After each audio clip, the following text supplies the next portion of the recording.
Well, welcome to the 700 Club. Israel is preparing for another conflict with Iran.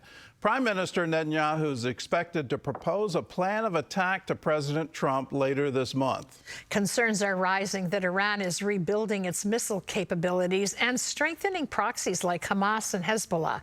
CBN's Joshua Swanson has the story from Jerusalem. Israeli leaders are openly warning of another confrontation with Iran. Sunday, IDF Chief of Staff Lieutenant General Eyal Zamir warned the U.S. that Iranian missile exercises could be masking an attack. Prime Minister Benjamin Netanyahu is expected to present plans for a possible new strike on Iran when he meets President Trump next week.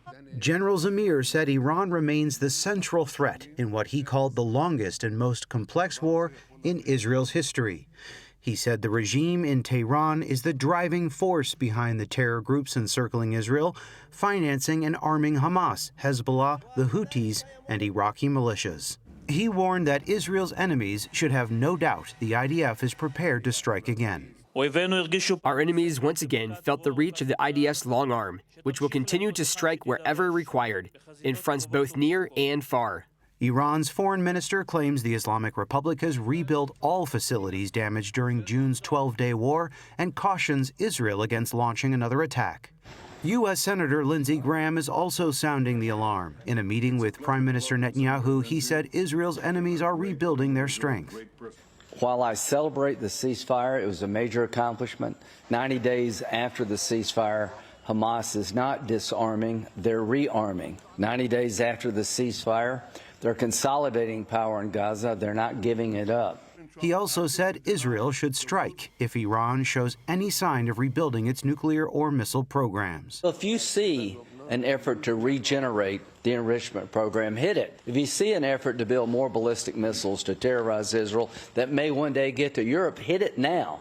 The U.S. is also taking action against terrorism in the region, launching airstrikes against ISIS targets in Syria after the killing of 2 soldiers and an interpreter. In Australia, thousands gathered at Bondi Beach just 1 week after a deadly anti-Semitic attack on the first day of Hanukkah. The darkness is not defeated by anger or force. Darkness is transformed by light, and that light begins with what each of us chooses to do next. And returning to normal is not enough. Sydney can and must become a beacon of goodness. In Jerusalem, on the final night of Hanukkah, President Isaac Herzog addressed Jewish communities in Australia. Tonight, on the 8th final candle of Hanukkah, I want to say to the Jews of Australia, the people of Israel are with you. Despite thousands of miles being apart, we feel your pain. We see your courage. From Iran's nuclear ambitions to rising anti-Semitism, leaders in the U.S. and Israel say the fight is far from over, and the coming year could shape the future security of Israel and the region. Joshua Swanson, CBN News, Jerusalem. You couldn't get a starker contrast between what the rabbi is saying on a beach in Sydney and what the Hezbollah, Hamas, Iranian regime, what they're claiming. They want hate. They want to wipe Israel off the map. That is their fundamental ideology. That's the reason they exist, is to wipe Israel away. That's what they have said again and again and again, and we need to believe them. Can darkness overcome light? The answer is no. But this darkness is murdering people and doing so with no compunction at all. They actually think they're doing Allah a favor by killing Jews. It's absolutely incredible, this ideology.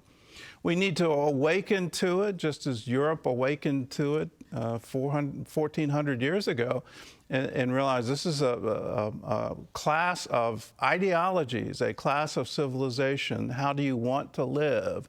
Do you want to live under Sharia law, or do you want to live under the law of liberty, the liberty that only comes from that Judean Christian history, that every person has a right of freedom, a right of free conscience. You can choose. And it's been fundamental to the Jewish Christian faith since the Israelites crossed the desert. they had a choice. Do you want to enter into the promised land or not? And God won't interfere with that choice. Under Sharia, there's no choice. You have to submit, and that is their law. That's what they earnestly believe.